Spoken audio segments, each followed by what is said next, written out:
कड़ाके की ठंड आ चुकी थी और सुंदरवन के सारे पक्षी ठंड में ठिठुर रहे थे। अरे भैया, आजकल तो बहुत ठंडा पड़ रहा है। इस मौसम ने तो हमारा जीना हराम कर दिया है। हम तो इधर उधर खाना लेने भी नहीं जा पा रहे हैं। थोड़ी देर उड़ान भरते हैं और ऐसा लगता है कि हमारे पंख जम के बर्फ हो जाएंगे। तुम बिल्कुल ठीक कह रहे हो तोताराम। इस बार तो ऐसी ठंड पड़ रही है जैसी इस सुंदरवन में कभी नहीं पड़ी। दोपहर की धूप में थोड़ा बहुत खाना इकट्ठा किया जा सकता है, लेकिन वो खाना तो नाश्ते से भी कम होता है। लेकिन 1-2 घंटे बाद ही कड़ाके की ठंड से मुझे अपने घोंसले वापस आना पड़ता है। पता नहीं मैं क्या करूं। हमें अपने जंगल में इस समस्या का समाधान ढूंढना चाहिए। जंगल में इसका कुछ न कुछ इलाज तो मिल ही जाएगा। मेरे प्यारे दोस्तों, जंगल में अभी कुछ नहीं मिलने वाला। जो कुछ भी मिलेगा शहरी जंगल में मिलेगा। मैं आज ही शहरी जंगल जाकर ठंड की कोल्ड क्रीम लेकर आता हूँ। फिर देखना तुम सबकी ठंड चुटकियों में भाग जाएगी। कालू कौवा अगले दिन शहरी जंगल से ढेर सारे कोल्ड क्रीम चुरा कर ले आता है। यह क्या है कालू, और तुम इसे कहाँ से लाए हो? अरे सफेद सफेद काला हो कालू बबुआ, जरा हमको भी तो दिखाना। ये कोल्ड क्रीम है। मैंने शहरी जंगल से अपने कड़कनाथ चाचू के घोंसले से इसे लेकर आया है। मेरे कड़कनाथ चाचू विलायती जंगल गए थे।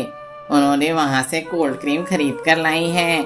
इस कोल्ड क्रीम को पंख में लगाने से ठंड नहीं लगती और पंख भी चमकीले चमकीले हो जाते हैं। लेकिन मुझे तो बुजुर्ग पक्षियों ने यह बताया था कि जंगल में मिलने वाली चीजें ही हम पक्षियों के लिए फायदेमंद होती है।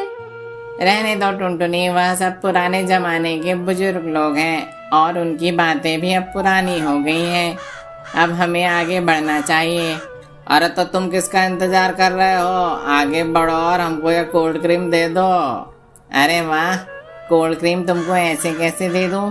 इस कोल्ड क्रीम को बड़ी मेहनत से मैंने कड़कनाथ चाचू के पास से लाया है, जिन्होंने इसको विदेशी जंगल से लाया है। इस कोल्ड क्रीम को मैं तुम्हें 500 रुपए में दूंगा।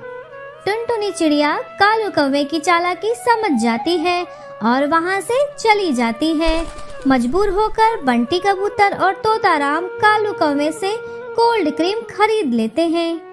कालू कौवा जंगल के दूसरे पक्षियों को अपने जाल में फंसाकर उन्हें भी कोल्ड क्रीम बेचकर खूब मुनाफा कमाता है। कुछ दिनों बाद अरे भैया, हमारे तो पंख झड़ने लग गए हैं। लगता है कोल्ड क्रीम नकली थी। हाँ तोताराम, मेरे भी बहुत सारे पंख झड़ गए हैं, लेकिन अब हम क्या करें? जब आप लोग कालू कौवे से कोल्ड क्रीम खरीद रहे थे, तभी मैंने एक ऐसे पेड़ का पता लगाया जो कि जादुई पेड़ है। चलो हम सब उसके पास चलते हैं। सारे पक्षी जादुई पेड़ के पास जाते हैं। पेड़, क्या इस जंगल की कड़कड़ाती ठंड से बचने का कोई उपाय नहीं है? बस इतनी सी बात। यह तो वही बात हो गई कि बगल में बच्चा और शहर में ढिंडोरा, मतलब जंगल में ढिंडोरा। अपने चारों तरफ देखो, तुम्हें एलोवेरा के पौधे दिखाई देंगे। टुनटुनी चिड़िया, तुम एलोवेरा के पौधों को खेत में लगाकर उसकी खेती करो और जंगल के पक्षियों को एलोवेरा का जल उनके पंखों में लगाने दो। फिर देखो कमाल। टुनटुनी चिड़िया एलोवेरा की खेती करती है और एलोवेरा जेल को पक्षियों के पंखों में लगाती है और सारे पक्षी ठीक हो जाते हैं। बहुत दूर एक जंगल में टुनटुनी चिड़िया और उसके 2 प्यारे बच्चे रानी चिड़िया और पिंकी चिड़िया रहते थे। टुनटुनी चिड़िया और उसके बच्चों को पड़ोस के पक्षी बिल्कुल भी पसंद नहीं करते थे। जब से ये चिड़िया हमारे जंगल में आई है, तब से हमें इस जंगल में खाने की कमी पड़ गई है। तुम ठीक कह रही हो सुंदरी बहन। यह तो इतनी मनहूस है कि इसके पति भी कम उम्र में दुनिया छोड़कर चले गए। अब हमारा क्या मुंह देख रही हो मनहूस चिड़िया? यहाँ से अपने बच्चों को लेकर दफा हो जाओ। टुनटुनी चिड़िया अपने बच्चों को लेकर अपने टूटे फूटे घोंसले में चली जाती है। माँ, हमें दूसरे पक्षी क्यों पसंद नहीं करते? मुझे नहीं पता रानी, लेकिन शायद हम गरीब पक्षी हैं, इसीलिए सब हमें पसंद नहीं करते। क्या इस जंगल में हम हमेशा ऐसे ही गरीब रहेंगे माँ? बिल्कुल नहीं बच्चों, एक दिन जरूर आएगा जब हमारी भी किस्मत बदलेगी। लेकिन ऐसा कब होगा ये किसी को पता नहीं था। जंगल के पक्षी टुनटुनी चिड़िया को आते जाते कोसते रहते थे। अरे चिड़िया, तुम हमारे जैसे नहीं हो, यहाँ से चले जाओ। हाँ, तुम यहाँ की नहीं हो, इस जंगल को छोड़कर कहीं और चली जाओ। मुझे हमारे जीवन को बेहतर बनाने के लिए कुछ ना कुछ तो करना ही होगा। मैंने सुना है यह जंगल आश्चर्य से भरा हुआ है।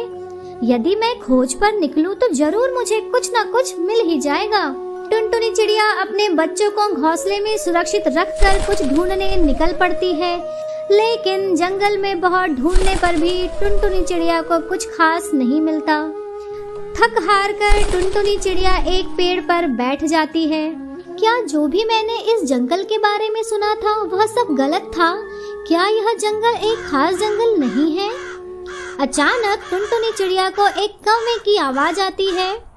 अक्कड़ बक्कड़ बम्बे बो, 80 90 पूरे 100 100 में लागा धागा, जादू निकल के भागा।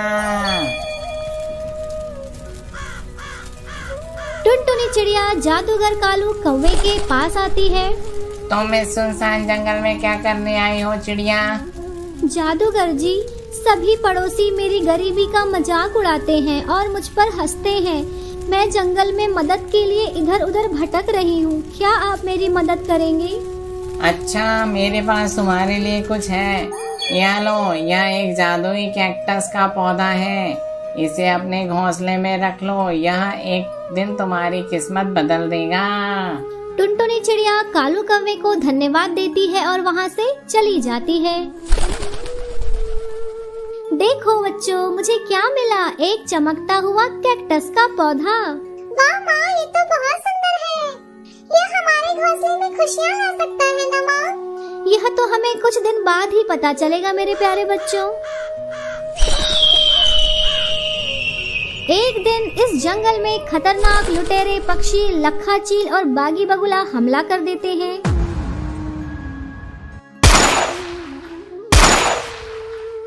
चील और बगुला एक एक करके सुंदरी कौवी, बनारसी तोते और लूसी कबूतरी के घोंसलों को तहस नहस करके उन्हें लूट लेते हैं। मेरा नाम है लक्का, मेरा काम है पक्का।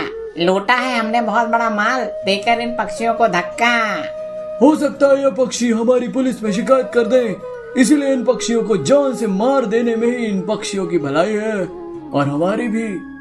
मेरा नाम है लक्का, अब इन पक्षियों का खात्मा है एकदम पक्का। सारे पक्षी अपनी अपनी जान बचाकर वहाँ से भागते हैं। अब लखा चील और बागी बगुला टुनटुनी चिड़िया के घोंसले के सामने आकर हमला करने की तैयारी करते हैं। मम्मी, ये क्या चल रहा है? बगुला हमें मार देगा। ऐसा मैं होने नहीं दूंगी। इनको पहले मुझसे निपटना होगा।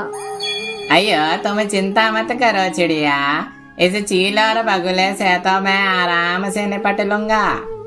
अचानक कैक्टस का पौधा बड़े से कैक्टस के घर में बदल जाता है और उस कैक्टस के कांटों से लखा चील और बागी बगुला घायल हो जाते हैं। हो गई हमारी बहुत पिटाई, अब यहाँ से भागने में है भलाई।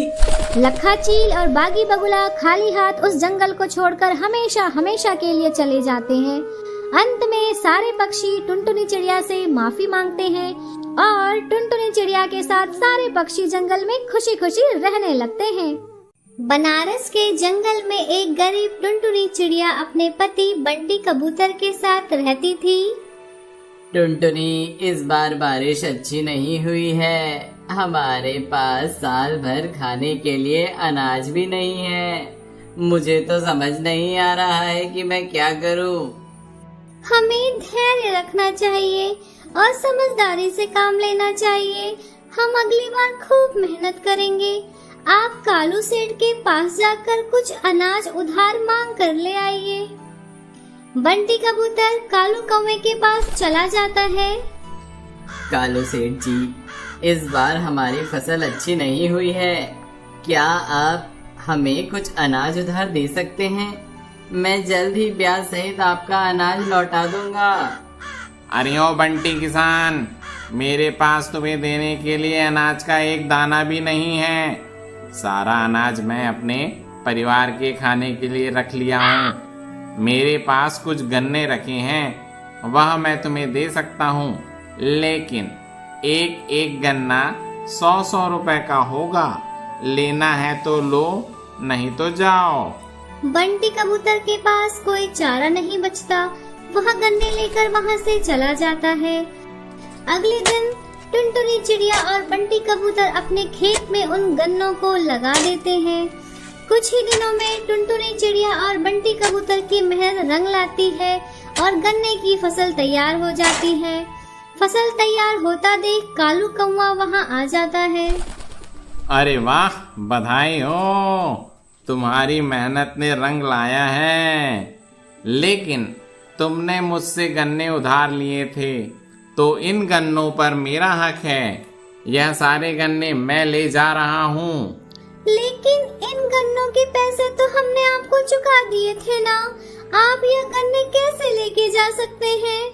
मैंने यह गन्ने 100-100 रुपए में दिए थे और इस पर ब्याज भी डबल लगाया था, तो मुझे मेरे पैसे ब्याज सहित लौटा दो और यह गन्ने ले जाओ। कालू जी, हमने तो गन्ने की फसल तैयार करने में सारे पैसे लगा दिए हैं।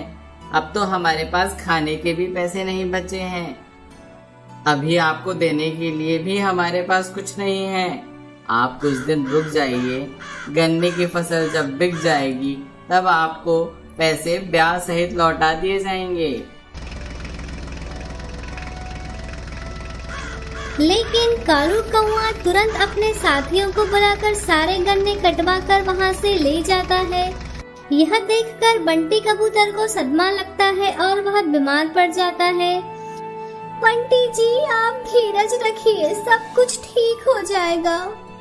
टुनटुनी चिड़िया गन्ने के उजड़े हुए खेत में जाकर जोर जोर से रोने लगती है।